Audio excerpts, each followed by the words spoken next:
Here, two companies come in with trillions of dollars to spend, and they want subprime and all-day mortgages. Well, they'll buy a certain proportion of them, but they can't buy them all, and didn't buy them all. The rest went out through the commercial banks in structured financings as AAA or other triple B, double A, those kinds of structures, and those things are what are failing all over the world. Finally, you bring up a good point about AAA. I mean, AAA ratings were handed out like more than Kleenex at an asthmatics convention. They were handing out AAA ratings. They were rubber stamping everything. So, but let me get to the questions. So, I want to get to the Q&A period. We don't have a lot of time, so keep your questions very short. So, anything you want to ask, fire away. We have one right here. Go ahead.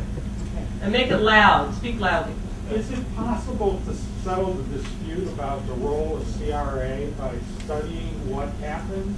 Because the CRA got report cards to all the banks. And so we have the report cards, I assume, somewhere.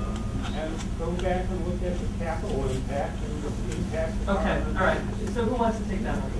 The notion that countrywide and Citigroup, these firms with enormous political influence, are being coerced to make loans they don't want to make, I think is completely unrealistic.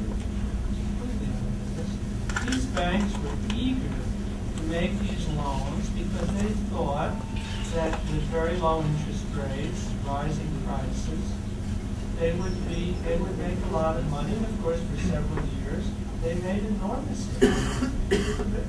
Here it seems, Mr. Wallison, it seems to me he portrays these multi-billion-dollar banks as real patsies and mice who flip over as soon as the congressman says they should be lending to people who can't pay loans. This is a law, Judge. No, it's but they would no CRA is a law.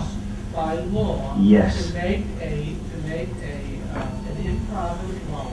There has never been such a legal requirement. They may be encouraged. They may be encouraged by bank examiners. They are never forced by law to make improvident. Okay, that's all right. So answer that. What law are you pointing to? I was pointing to the Community Reinvestment Act, which provides that if you don't have a good CRA loan rating, your proposal to merge with another bank can be refused, and it was done many, many times. And also there are possible civil violations and fines for failing to have an adequate from the bank regulators. Okay, so HUD has nothing to do with it. What do you say to that?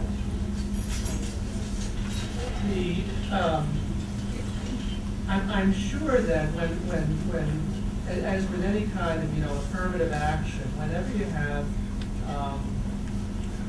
have a pressure from regulators or from the public or from Congress or from the media or what have you, there's going to be some response. But any banker can always tell the regulator, I cannot make this loan because there isn't a reasonable, the credit risk is too great. And I don't think there's ever been a law which said, we don't care what the credit risk is, you must make loans to people who you don't think will pay you back. Okay, let's go right here. What about a 5-year moratorium on foreclosure of subprime mortgages and bringing back the interest rate, the original APR? All right, we'll take care of that one quickly. Which one? Anybody? Anyone? Want to take that here? I'm standing up. Obviously someone takes a loss in a case like that, and that is, the problems with dealing with mortgages in that way is this. There are two problems. One is, there are all kinds of people who are struggling to pay their mortgages.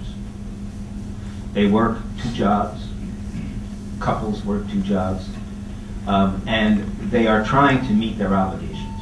And what you're proposing is that, well, we'll just tell everyone who has a subprime mortgage they don't have to meet their obligations. So all these people who are working hard get treated very badly. The second problem with that is that it's going to be enormously expensive to the people who are holding those mortgages because the mortgages aren't being paid, and therefore there's no You're income. assuming they're not being paid. The only reason for foreclosure would be non-payment of the APR Yes. rate and non-paying of their real estate taxes to keep the communities afloat. Right. But if you say that you're not going to foreclose any mortgage for 5 years, then the people who hold those All right, let's mortgages are sit not tight. going to All right, pay. that's all right. We've got to move on. We only have 5 minutes, so I'm so sorry. We're not going to get to all of your questions. Let's go right here by the elevator. You've heard the diagnosis. What's the prescription? Well,